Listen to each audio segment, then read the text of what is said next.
एकदा सहर्ष स्वागत. कार्यक्रम आहे आरोग्याचं मॉडर्न युग आणि चर्चा चालू आहे किडनी फेल्युअर या अत्यंत दुर्धर अशा आजाराची. आणि ही चर्चा करण्यासाठी, या आजारावर मार्गदर्शन करण्यासाठी आपल्या स्टुडिओमध्ये आहेत मॉडर्न होमिओपॅथीच्या senior homeopathy consultant doctor Jyotsna Lad. Doctor, तुमचं पुन्हा एकदा स्वागत. जेव्हा किडनी फेल्युअर होतं तेव्हा फक्त पेशंटच नाही तर त्यांच्या कुटुंबासाठी सुद्धा तो खूप मोठा शॉक असतो आणि पूर्ण कुटुंबाची ससेहोलपट होते. आणि मॉडर्न होमिओपॅथीचे अनेक असे अनुभव आहेत ज्यामुळे सुखावह अनुभव असे खूप आहेत ज्यामुळे सुखद असा एक धक्का त्या कुटुंबाला मिळतो. आपण असाच एक अनुभव आपण यानंतर ऐकणार आहोत. पेशंट आहेत संतोष मोरे, अहमदनगरहून. ऐकूयात त्यांचा अनुभव.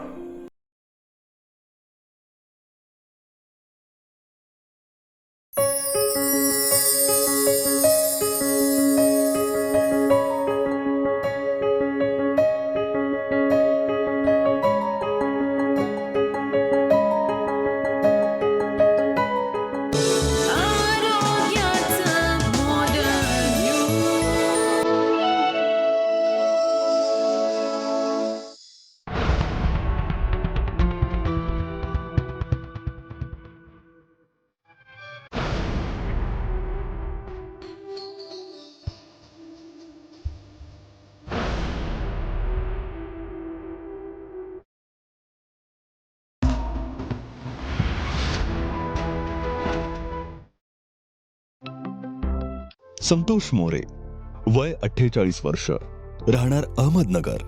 यांना 2013 मध्ये अंगावर सूज, भूक न लागणं, अशक्तपणा, उलटी, मळमळ, ताप येणं, लघवीला जळजळ अशा तक्रारी होत होत्या. ताप येत होता, भूक वगैरे नव्हती लागत, विकनेस जाणवत होतं, म्हणून मी डॉक्टरांकडे गेलो. तज्ञांनी त्यांना तपासण्या करण्याचा सल्ला दिला. त्यांना किडनीची कार्यक्षमता 50% जास्त कमी झाल्याचं निदर्शनास आलं. किडनीचा प्रॉब्लेम असल्याचं मला सांगितलं त्यांनी. त्यानंतर औषधं मला चालू होते, पण माझ्या मित्राने डॉक्टर माने सरांचा मला रेफरन्स दिला का त्यांच्याकडे गेल्यानंतर तुम्हाला 100% फरक पडेल. म्हणून डॉक्टर सरांकडे मी 2013ला मला वाटतंय मे जूनच्या दरम्यान त्यांच्याकडे गेलो होतो डॉक्टर सरांकडे.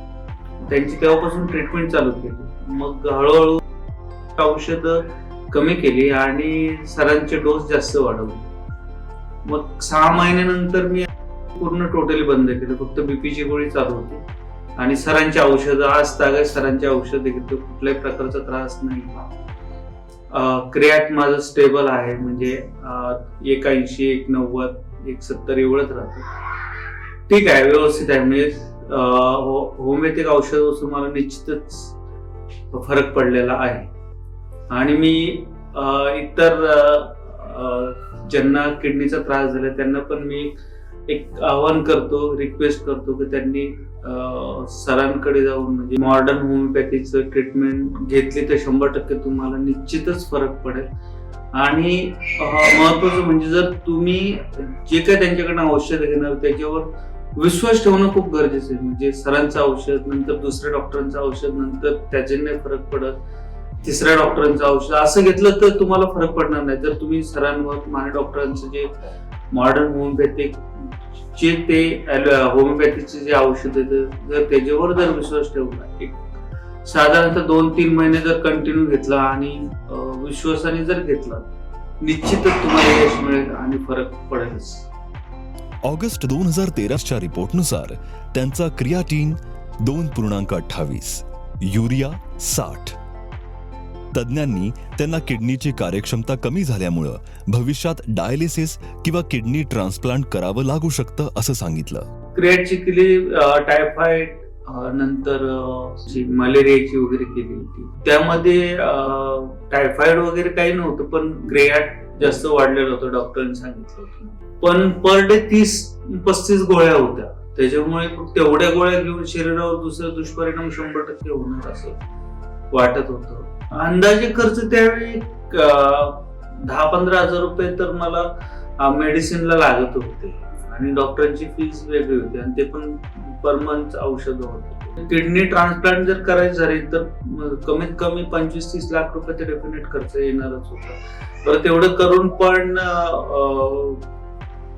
ट्रान्सप्लांट केल्यानंतर त्या हॉस्पिटलच्या तिथे राहणं गरजेचं आहे. म्हणजे कमीत कमी डॉक्टरांच्या निगराणीखाली 6 महिने तर तिथे कुठेतरी रूम घेऊन किंवा फ्लॅट घेऊन तिथे राहणं गरजेचं आहे.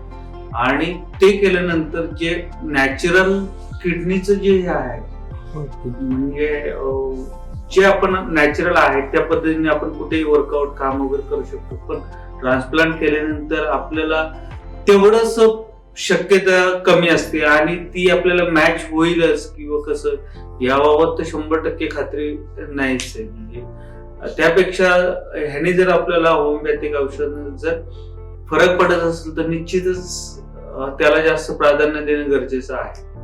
नंतर मॉडर्न होमिओपॅथीच्या औषधोपचारांची त्यांच्या मित्राकडून माहिती मिळाली. तुम्ही तिथे माझे मित्र आहेत, त्यांनी ते म्हटले की तुम्ही वडिलांना किडनीचा प्रॉब्लेम झाला होता, तुम्ही जर तिथे गेलात तर बघा एकदा जाऊन या तुम्ही. त्यांनी मॉडर्न होमिओपॅथीच्या धनकवडी शाखेला भेट दिली. उपचार चालू झाल्यानंतर महिन्याभरातच त्यांच्या तब्येतीत सुधारणा झाली. साधारणतः 1-1.5-2 महिने झाले होते, म्हणजे फरक जाणवत होता. मग कमी होमिओपॅथिक जास्त अशा पद्धतीने आम्ही 4-6 महिने केलं. त्यानंतर टोटली बंदच केलं. 28 ऑगस्ट 2019च्या रिपोर्टनुसार त्यांचा क्रिएटिन 1.54, युरिया 36, हिमोग्लोबिन 14.4 इतक्या प्रमाणात होता. नाही आता तब्येत म्हणजे भूक जेवण वगैरे व्यवस्थित आहे, ताप वगैरे नाही. ते नॅचरल आता वातावरणानुसार थोडाफार फरक होतो, तो विषय नाही. पण किडनीमुळे किंवा कशामुळे असा हा त्रास नाहीये. आणि मी सगळ्या प्रकारे म्हणजे धावपळ काम वगैरे आता करू शकतो. त्यांच्या सर्व तक्रारी कमी होत गेल्या. अंगावरील सूज, अशक्तपणा कमी झाला. लघवीचं प्रमाण वाढलं. डिसेंबर 2020च्या रिपोर्टनुसार त्यांचं क्रिएटिन 1.2, हिमोग्लोबिन 12.8, प्लेटलेट्स 1,87,000, युरिया 53 इतक्या प्रमाणात कमी झाला. आता त्यांचे सर्व रिपोर्ट्स नॉर्मल आहेत. त्यांना डायलिसिसची गरज लागली नाही. 2013 पासून एकही डायलिसिसची गरज लागली नाही किंवा किडनी ट्रान्सप्लांटची आवश्यकता भासली नाही. ते निरोगी आणि आनंदी जीवन जगत आहेत. आत्ताच आपण संतोष मोरे या एका पेशंटचा अनुभव आपण ऐकला आणि त्यांच्या रिपोर्ट्सचा पण आढावा आपण त्यांच्याकडूनच ऐकला. त्याबद्दल तुमचं काय मत आहे डॉक्टर? संतोष मोरे हे पेशंट आपले अहमदनगरचे आहेत. त्यांनी आपल्या चिंचवड ब्रांचला व्हिजिट केलं होतं, कन्सल्ट केलं होतं. ज्यावेळेस त्यांनी कन्सल्ट केलं त्यावेळेस त्यांना भूक लागत नव्हती, थकवा वाटत होता. त्याचप्रमाणे उलटी मळमळ व वारंवार ताप येत होता. या सगळ्या तक्रारींसाठी त्यांना प्रचलित औषधोपचार पद्धती सुरू होती. त्यामध्ये जवळपास ते 30 ते 35 गोळ्या घेत होते दररोज आणि याचा खर्च महिन्याचा 15 ते 20,000 इतपत होता. एवढा खर्च करून इतके औषधं घेऊनही त्यांना तब्येतीत कुठलाही बदल किंवा सुधारणा तब्येतीत होत नव्हती. त्यानंतर त्यांना मॉडर्न होमिओपॅथीची माहिती समजली. त्यांनी आपल्याकडे कन्सल्ट केलं.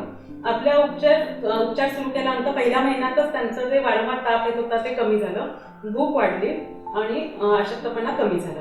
त्याचबरोबर आपल्याकडे कन्सल्ट केलं त्यावेळेस त्यांचं क्रिएटिनिन हे 2.21 इतपत वाढलेलं होतं. त्यांच्या दोन्ही किडनीची मिळून 50% पेक्षा जास्त कार्यक्षमता कमी झाली होती.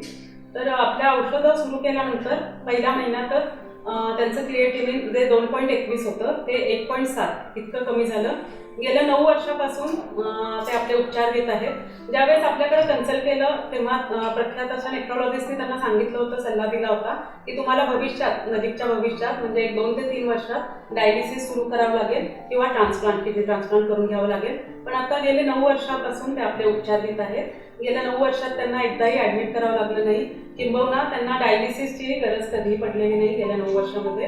आणि आता त्यांना किडनी ट्रान्सप्लांट करण्याचीही अजिबात गरज नाही. आता एक ते निरोगी आनंदी आयुष्य जगत आहे. नक्कीच. हे सगळं आपण मार्गदर्शन तुमच्याकडून जे ऐकत आहोत त्यामध्ये अनेक लक्षणं पाहिली, त्याचे उपायही पाहिले. पण माझा एक महत्त्वाचा प्रश्न आहे, किडनी फेल्युअर किंवा किडनीचे किती विकार अनुवंशिक आहेत? किडनी विकारामध्ये ADPKD हा जो आहे ऑटोसोमल पॉलिसिस्टिक किडनी डिसीज हा सगळ्यात महत्त्वाचा आजार आहे जो अनुवंशिक आहे. यामध्ये जेनेटिक जीन्स असे फॅमिलियल जीन्स असे रन होतात की ज्यामुळे तो एडीपीकेडी हा आजार होतो. हा. यामध्ये किडनीचं जे आतलं स्ट्रक्चर आहे ते असंख्य अशा सिस्टनी व्यापलं जातं. म्हणजे काय सिस्ट म्हणजे काय तर पाण्याचे फुगे. तर ते नॉर्मल जे स्ट्रक्चर आहे ते कुठेतरी डिस्टॉर्ट होतं, ते कुठेतरी डॅमेज होतं आणि त्याची जागा ही सिस्टनं घेतली जाते. त्यामुळे किडनीची कार्यक्षमता ही गंभीररित्या कमी होते व ही कार्यक्षमता कमी झालेली आपल्याला युरिया क्रिएटचे म्हणजे रिनल फंक्शन टेस्टमध्ये दिसून येतं. त्याचप्रमाणे सोनोग्राफी केल्यानंतरही किडनीमध्ये सिस्ट आहे ते आपल्याला दिसून येतं. ज्या पेशंटच्या किडनीमध्ये सिस्ट असतात त्यांच्या जनरली लिव्हरमध्ये पण सिस्ट असतात, तर त्या पेशंटमध्ये लिव्हर फंक्शन टेस्ट पण करून घ्यावे लागतात आणि युरिन प्रोटीन क्रिएट रेशो व EGFR या दोन्ही तपासण्या करून घेणं गरजेचं असतं. यामध्ये आपल्याला किडनीचं कार्य किती सुरळीत आहे किंबहुना किडनी फेल व्हायला लागले का याचं निदान होऊ शकते. मॉडर्न होमिओपॅथीमुळे ट्रान्सप्लांट, किडनीचं ट्रान्सप्लांट किंवा डायलिसिस हे टाळता येऊ शकतं का? 100% टाळता येऊ शकतं. आजच्या घडीला एकट्या भारतात 22 कोटी रुग्ण आहेत ज्यांना किडनी फेल्युअरचं निदान झालेलं आहे. ही आकडेवारी खरोखर खूप गंभीर आहे, खूप मोठी आहे. पण मला इथं एक गोष्ट अभिमानाने सांगायची आहे की या 22 कोटी रुग्णांच्या आयुष्यात फक्त मॉडर्न होमिओपॅथीच एक डायलिसिस फ्री आनंदी आयुष्य देऊ शकते. तर आपल्याला डायलिसिस कसं टाळता येतं हे थोडंसं आपण बघूया. डायलिसिस म्हणजे काय तर ते मशिनरी प्रक्रिया आहे, लाईफ सेव्हिंग किंवा लाईफ सपोर्टिव्ह ट्रीटमेंट आहे ती.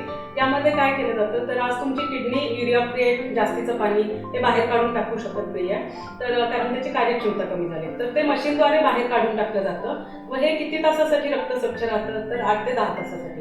परत जाऊन युरिया क्रिएट हे शरीराच्या रक्ताच्या ॲक्युम्युलेट होतात, जमायला सुरुवात होते.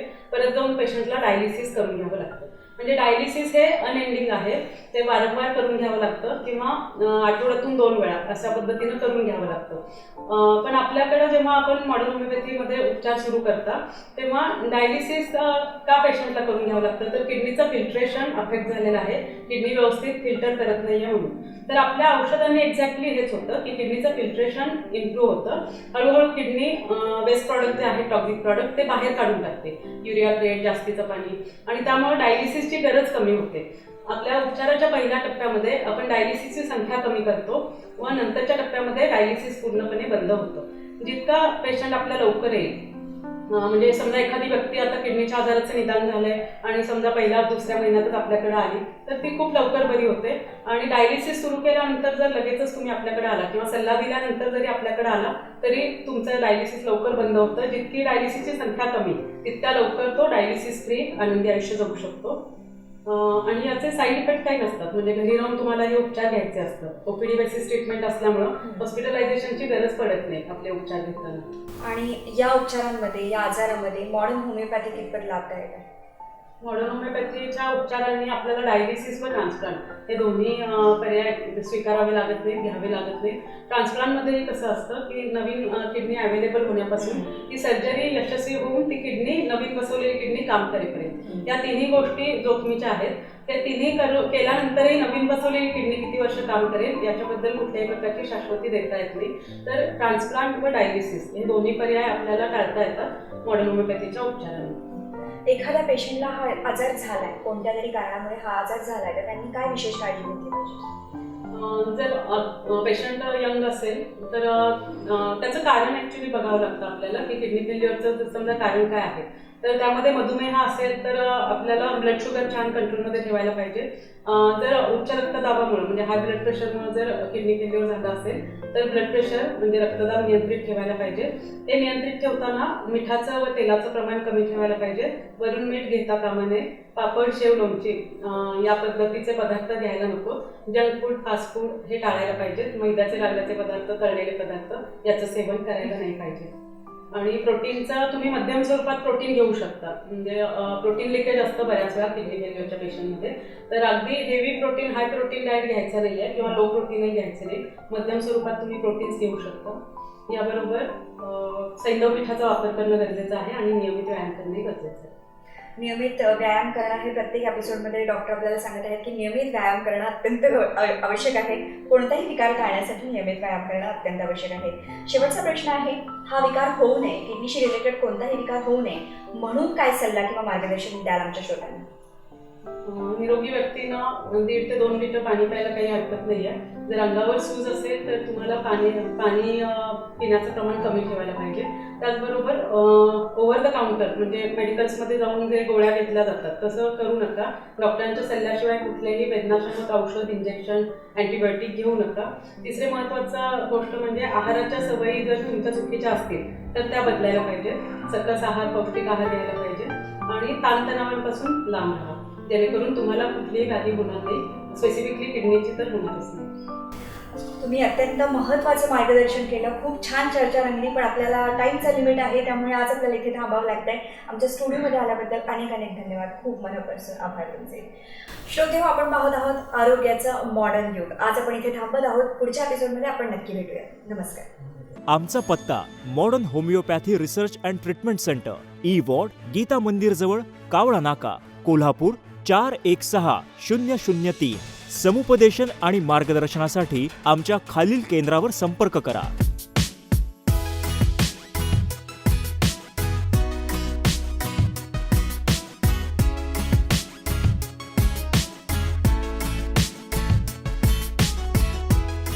सल्ला आणि मार्गदर्शनासाठी मिस्ड कॉल द्या 7038833881. संपर्क क्रमांक 9730339009 किंवा 9372728009. आमचा टोल फ्री क्रमांक आहे 1800-121-8009. Website www.modernhomeopathy.com. आमचा ईमेल ID आहे contact@modernhomeopathy.com.